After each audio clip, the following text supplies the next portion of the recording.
Sangguniang Bayan ng Norala, inatasan ng Ombudsman na tugunan ang reklamo laban kay punong barangay Nabos. Farmers and Fisher Folks Month Celebration, matagumpay na naisagawa sa lungsod ng Kidapawan. Outstanding farmers, pinarangalan. At Tacurong City Mayor Lechoncito, naging speaker sa Regional Yarn Production and Innovation Center. Yan ang ulo ng mga balita sa Soxer Gen Headliners.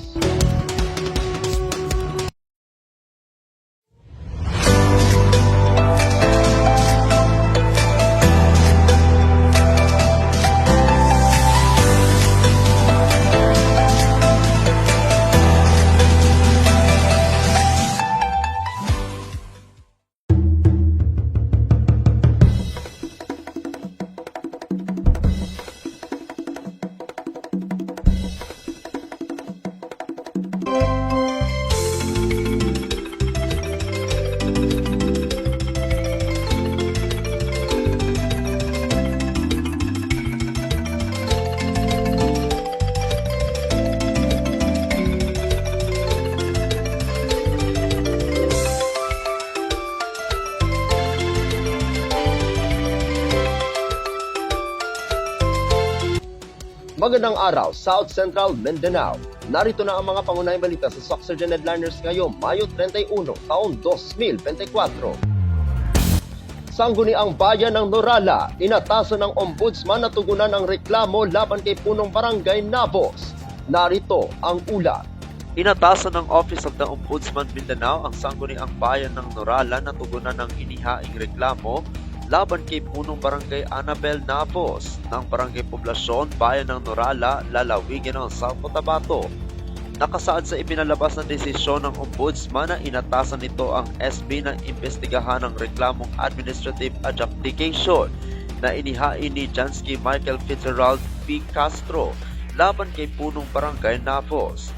Nag-ugat ang reklamong makaraang tinanggihan ng punong barangay na bigyan si Castro ng certification to file complaint laban sa kanyang kapatid na may kinalaman sa lupa at tila pinaburan pa nito ang taong inirereklamo. Nagulat na lamang si Castro na kinasuhan siya sa prosecutor office matapos nakakuha ng certification ng kanyang inirereklamong kapatid. Pero kalaunan ay na-dismiss dahil napatunayan na walang basehan ang naturang reklamo. Ito ay makaraang napatunayan ni Castro na siya ang totoong may-ari ng lupa batay sa naging desisyon ng korte at may sheriff order itong hinahawakan. Sinampahan ni Castro si Nabos ng abuse of authority and discretion at panggigipit. Nabatid na unang dinulog nito ang reklamo sa Department of Interior and Local Government o DILG-12 na nakakuha ng rekomendasyon na isampa ang reklamo sa Ombudsman o SB Norala. Pinili nito na magsampa ng reklamo sa Ombudsman dahil may duda umano ito sa magiging takbo ng investigasyon at desisyon ng SB. Sa ngayon, hinihintay na lamang ang schedule ng hearing at pag-aksyon ng SB matapos matanggap ng mga ito ang kautusan nitong ika-25 ng Mayo taong kasalukuyan. Ako ang inyong kaibigan, ang Apolinario Freddy Valencia para sa Soxer Gen Headliners. Farmers and Fisher Folks Month Celebration, matagumpay na naisagawa sa lungsod ng Kidapawan. Outstanding farmers, pinarangalan. Narito ang ulat. Ang buwan ng Mayo ay panahon upang bigyan ng pagkilala at pagpapahalaga ang sektor ng agrikultura sa kanilang malaking papel sa pagpapaunlad ng ekonomiya at masiguro na may sapat na pagkain sa bawat hapagkainan. Sa lungsod ng Kidapawan, malaki ang suportang ibinibigay ng lokal na pamahalaan sa lahat ng mga farmers at fisher folks upang patuloy silang magkaroon ng maraming ani.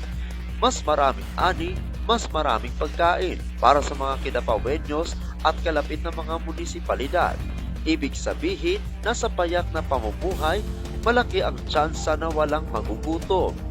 Kasabay ng isinagawang sumba sa dalan kahapon, ika-30 ng Mayo taong kasalukuyan ay pinarangalan din ng LGU Kidapawan ang mga magsasakang patuloy na nagsisikap na mas mapalago pa ang kanilang mga sakahan, palaisdaan, manukan at maraming iba pa. Nais ni City Mayor Atty. Jose Paulo M. Evangelista na magpatuloy ang masaganang harvest season sa lungsod.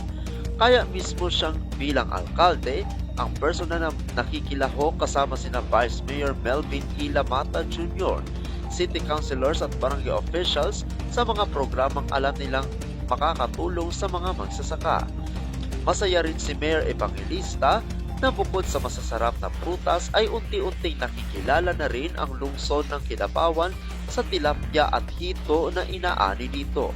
Ako ang inyong kaibigang Apolinario de Valencia para sa Soccer Gen Headliners. Para sa uling balita, Tacurong City Mayor Lechoncito naging speaker sa Regional Yarn Production and Innovation Center. Narito ang ulat.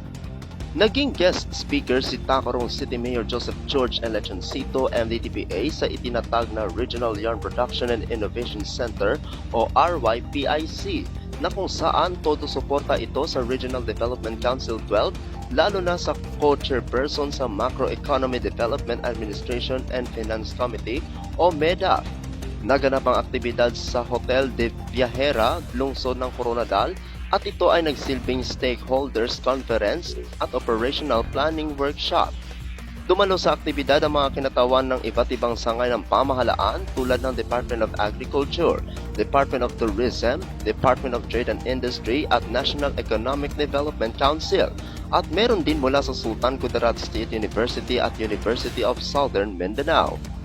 Sa mensahe ng alkalde, na ang pagtatag ng Regional Yarn Production and Innovation Center ay sana ang industriya ng tela ay maging tahanan ito at magtagumpay sa rehiyon, na ang produksyon nito ay magbigay ito ng national objective sa bansa at prosperidad sa lahat na may kinalaman dito. Ako ang inyong kaibigang Apolinario de Valencia para sa Soccer Gen Headliners.